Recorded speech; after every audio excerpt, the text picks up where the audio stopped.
Сәлем достар, сіздермен бірге әдеттегідей доллар кезет арнасы.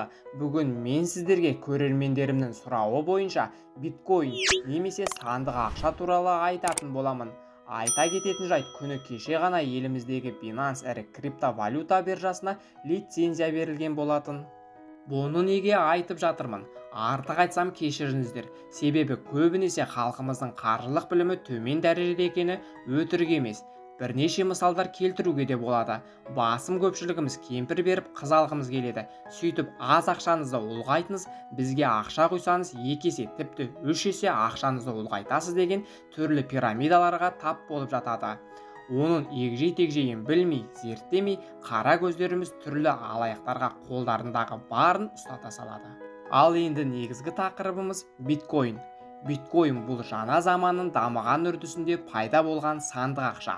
Бір сөзбен айтқанда, тек қана әлеуметтік желіде жүзеге асатын валюта түрі. Оны адам емес, оны арнайы компьютерлік бағдарлама басқарады. Олар математикалық алгоритм жүйесі бойынша жұмыс жасайды. Биткоин валютасының ерекшелігі де осында.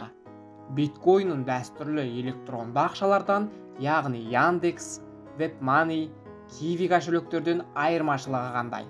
Биткоин арқылы сіз интернетте барлық нәрсені сатып ала аласыз. Доллар, еуро, рубль валюталары бойынша сауда жасайсыз. Ескерте кету керек, биткоиннің аталған электронды ақшалардан айырмашылығы орталықсыздандырылған. Яғни әлемде ешбір банк бұл жүйені қадағаламайды. Сіздің ақшаңыз өз құзырыңызда қалады. Биткоинді ойлап тапқан кім? Бұл санды ақшаны ойлап тапқан адам өзін Сатоши Накамото деп таныстырған.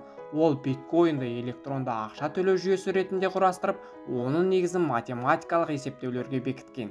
Бұл идеяны ұсынушы Сатоши Накамотоның айтуынша ешқандай билік, банк сіздің ақшаңызға араласа алмайды. Өз ақшаңызды өзіңіз қадағалайсыз. Биткоинді кім басып шығарады? Бір қызығы, оны ешкім басып шығармайды. Бұл валюта еш жерде басылып шықпайды. Ешбір банк шығара алмайды. Себебі ол цифрлық түрде жасалып шығады. Жоғарыда келтіргеніміздей әлеуметтік желі арқылы пайдаға асады. Биткоиннің өлшемін миллиардқа жеткізуге бола ма? Жоқ. Биткоин валютасының құпия терезесінде шектеу бар. Ең көп дегенде 21 миллион биткоин алуға болады. Биткоин немен қамтамасыз етілген? Ұлттық валюталар кезінде алтын немесе күміспен қамтамасыз етілген. Қазіргі кезде жалпы ішкі өнім бойынша қарастырылады.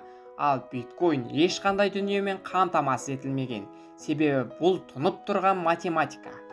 Кез келген адам компьютер арқылы өз ақшасының орталық банк жүйесі бола алады. Бұл дегеніміз банксыз-ақ ақшаға өзіңіз иелік ете аласыз. Биткоинмен жұмыс жасау үшін арнайы тіркеуден өтіп, құжаттар апарудың қажеті жоқ. 5 минут уақытыңыз болса болды, сіз бұл жүйемен жұмыс істей бересіз. Достар, сіздермен бірге болған доллар кезет арнасы. Қаржылық білімдеріңізді арттырыңыздар. Видеоны лайк басып, арнаға тіркеліп, қолдау көрсетіп қойыңыздар.